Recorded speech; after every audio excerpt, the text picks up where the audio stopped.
दर्शकों, हमने आपको अपनी कई वीडियो में ये बताया कि मृत्यु के पश्चात आत्मा को उसके कर्म के अनुसार स्वर्ग या नरक में स्थान मिलता है और उन्हें वहाँ किस तरह के सुख और यातनाएं भोगनी पड़ती हैं।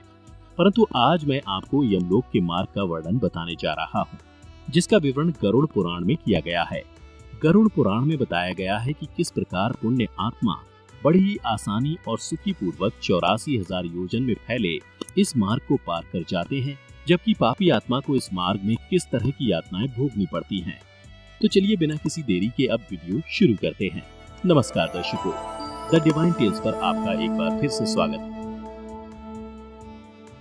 गरुड़ पुराण के धर्मकांड के अनुसार यमलोक का मार्ग बड़ा ही दुर्गम है, परंतु पुण्य आत्माओं के लिए सुखद और पापियों के लिए भयदायक है।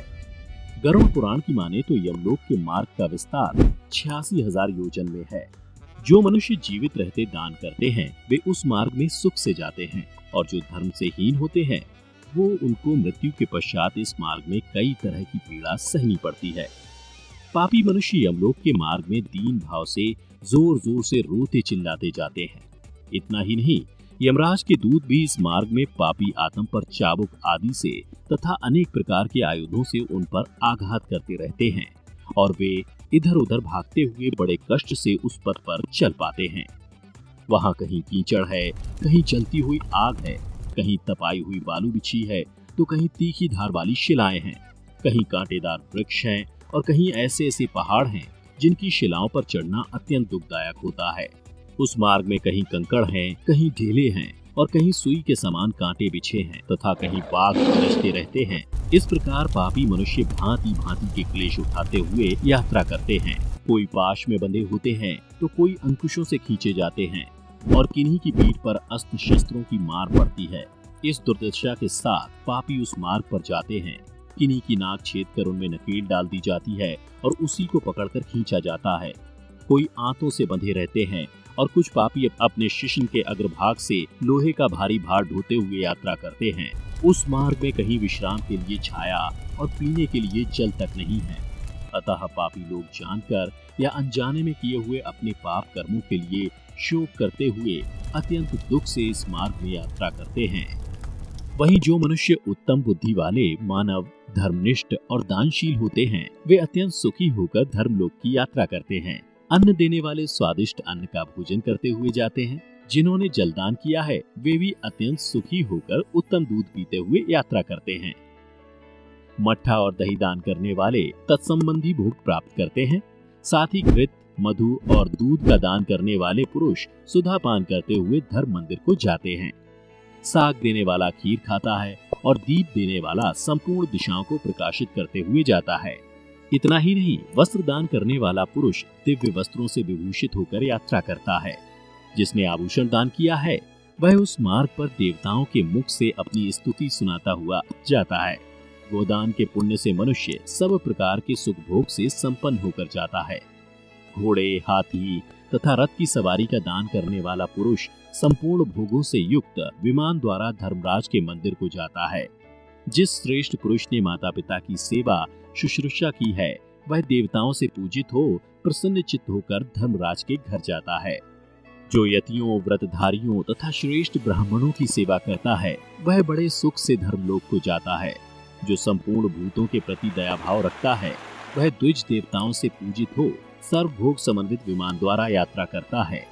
विद्या दान में तत्पर रहता है वह ब्रह्मा जी से पूजित होता हुआ जाता है। पुराण पाठ करने वाला पुरुष मुनीश्वरों द्वारा अपनी स्तुति सुनता हुआ यात्रा करता है।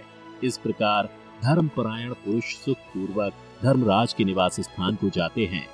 और जब ऐसी पुण्यात्मा यमलोक के द्वार पर पहुंचती हैं, तो धर्मराज 4 भुजाओं से युक्त हो शंख, चक्र, गदा और खड़ग धारण करके बड़े स्नेह से मित्र की भांति उस पुण्यात्मा पुरुष की पूजा करते हैं, और इस प्रकार कहते हैं, हे बुद्धिमानो, मैं श्रेष्ठ पुण्यात्मा पुरुषो, जो मानव जन्म पाकर पुण्य नहीं करता है वही पापियों में बड़ा है, और वह आत्मघात करता है।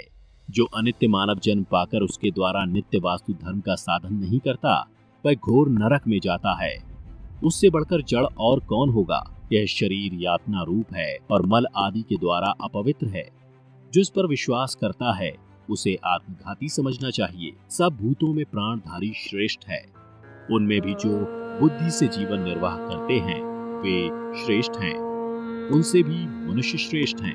मनुष्यों में ब्राह्मण, ब्राह्मणों में विद्वान और विद्वानों में अच्छन बुद्धि वाले पुरुष श्रेष्ठ हैं। अचंचल बुद्धि वाले पुरुषों में कर्तव्य का पालन करने वाले श्रेष्ठ हैं और कर्तव्य पलकों में भी ब्रह्मवादी अर्थात वेद का कथन करने वाले पुरुष श्रेष्ठ हैं।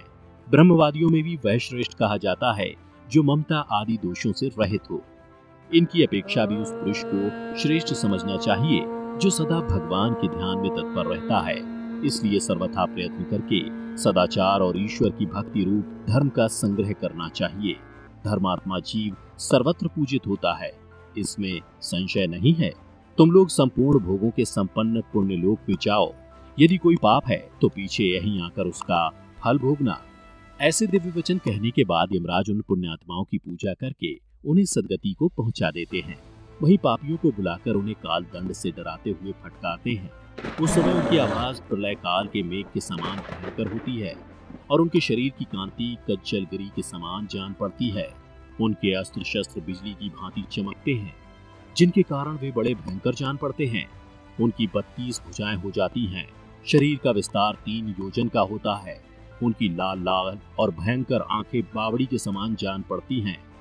सब दूत यमराज के समान भयंकर होकर गरजने लगते हैं। उन्हें देख पापी जीव थर थर कांपने लगते हैं और अपने अपने कर्मों का विचार करके शोकग्रस्त हो जाते हैं। उस समय यम की आज्ञा से चित्रगुप्त उन सब पापियों से कहते हैं, अरे ओ दुराचारी पापात्माओं, तुम सब लोग अभिमान से दूषित हो रहे हो। तुम अविवेकियों ने काम क्रोध आदि से दूषित अहंकार युक्त चित्त से किस लिए पाप का आचरण किया है? पहले तो बड़े हर्ष में भरकर तुम लोगों ने पाप किए हैं, अब उसी प्रकार नरक की यातनाएं भी भोगनी चाहिए। अपने कुटुंब, मित्र और स्त्री के लिए जैसा पाप तुमने किया है उसी के अनुसार कर्मवश तुम यहाँ आ पहुंचे हो। अब अत्यंत दुखी क्यों हो रहे हो? तुम ही सोचो, जब पहले तुमने पापाचार किया था उस समय यह क्यों नहीं विचार किया कि यमराज इसका दंड अवश्य देंगे। कोई दरिद्र हो या धनी, मूर्ख हो या पंडित और कायर हो या वीर, यमराज सबके साथ समान बर्ताव करने वाले हैं।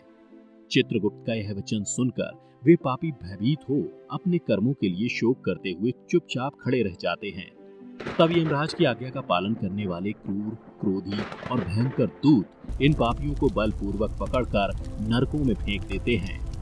वहां अपने पापों का फल भोगकर अंत में शेष पाप के फलस्वरूप वे भूतल पर आकर स्थावर आदि योनियों में जन्म लेते हैं और इस तरह पापी आत्मा को जन्म मरण के चक्र से मुक्ति नहीं मिलती। तो दर्शकों, इसीलिए मनुष्य के लिए ये जरूरी हो जाता है कि वह अपने जीवन काल में अधिक से अधिक पुण्य कर्म करे, ताकि मृत्यु के पश्चात उसे फिर से दोबारा इस मृत्यु लोक में जन्म न लेना पड़े। आपकी इस बारे में क्या राय है? नीचे कमेंट करके हमें अवश्य बताएं। साथ ही अगर आपको हमारी ये वीडियो पसंद आई हो तो अधिक से अधिक लाइक और शेयर करें। साथ ही अगर आप हमारे चैनल पर पहली बार आए हैं तो चैनल को सब्सक्राइब जरूर कर लें। फिलहाल आज की वीडियो में इतना ही। अब हमें दें इजाजत। वीडियो को अंत तक देखते रहने के लिए आपका बहुत बहुत शुक्रिया।